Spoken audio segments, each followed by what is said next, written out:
قبر پیامبر صلی الله علیه و سلم 4 بار مورد خطر قرار گرفت. 2 بار از سوی نصارا و 2 بار از سوی فاطمه که شوهرشان دعوای خدایی میکرد. یا گوییم که تلاش ناکام برای دزدیدن جسد پیامبر صلی الله علیه و سلم، زیرا آنها نتوانستند قبر پیامبر صلی الله علیه و سلم را کنند. بار اول حاکم فاطمی مشهور به نام منصور نیزار که دعوای خدایی میکرد و امام ذهبی او را فرعون زمانه اش نامیدند، خب اصحاب پیامبر را دشنام میداد و در مصر جای آماده کرد که جسد پیامبر صلی الله علیه و سلم را به آنجا کوچاند، لیکن مردم مدینه نگذاشتند و عصیان کردند. گفته میشود که خداوند شمال سخت فرستاد که تا حتی شترها را میغلانید. یکی از شخصیت‌هایی که در تاریخ اسلام نقش کلیدی دارد و امروز درباره او سخن خواهد رفت، او نورالدین محمود زنگی یکی از سلاطین سلجوقی ها است. یکی از مشهورترین شاهان مسلمان بود. در نبردهای زیاد علیه صلیبی ها جنگیده، پیش روی آنها را گرفت. سال 1118 میلادی در حلب تولد شده است. او آوان کودکی قرآن، علوم دینی، اسب سواری، تیرپرتایی و همه گونه علوم زمانه خود را تعلیم گرفت. در شام شهرها، قلعه ها، مسجد، مدارس، حمام و هر چی که احتیاج جمعیت بود آن را می ساخت. مهمترین داستان از حیات این حمایت او از قبر پیامبر صلی الله علیه و سلم است. نورالدین پیامبر صلی الله علیه و سلم را در خواب ببیند که 2 مرد زردموی را اشاره نموده فرمودند مرا از این 2 نجات ده.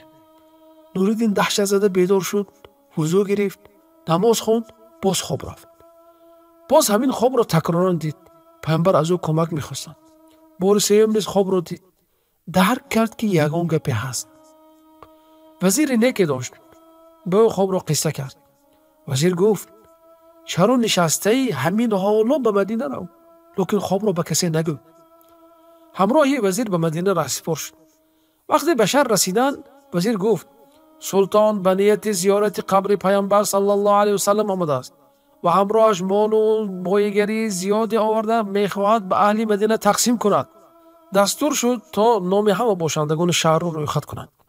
سپس مردم را جمع کردند، با آنها پول تقسیم کردند و چهره یکایی که آنها را سلطان نورالدین از نظر میگذارید. لیکن آنانی که در خواب دیده بود بین مردم شهر ندید. بعد آن که پولها تقسیم شد، سلطان گفت کسی باقی مانده است که پول نگرفته باشد؟ گفتند نه، جز 2 مرد نیک غریبی مسافر ثروتمند که همیشه بسیار صدقه میکنند و از کسی چیزی نمیپذیرند. جز آنها کسی دیگر نمانده است. اینجا نورالدین گفت تیز آنها را با من بیارید. وقتی احضار شدند، آنها را به همان صفت یافت که پیامبر صلی الله علیه و سلم در خواب به او نشان داده بودند. از کجا هسته؟ گفتند از مغرب.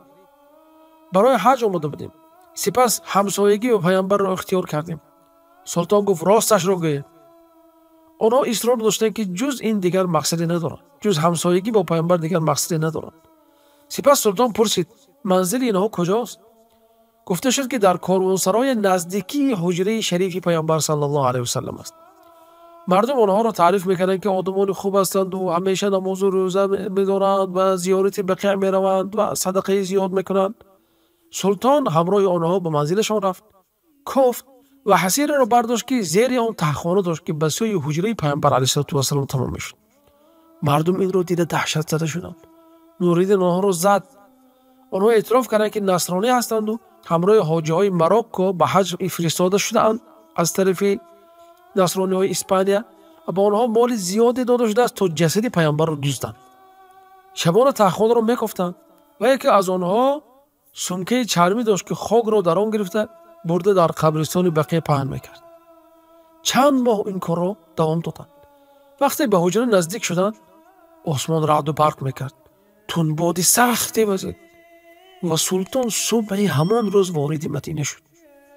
وقتی سلطان اعتراف این جنایتکاران را دید و خواب دیدنش پیامبر صلی الله علیه و سلم را و اینکه پیامبر صلی الله علیه و سلم از او کمک خواستند، این را تصور میکرد و میگریست.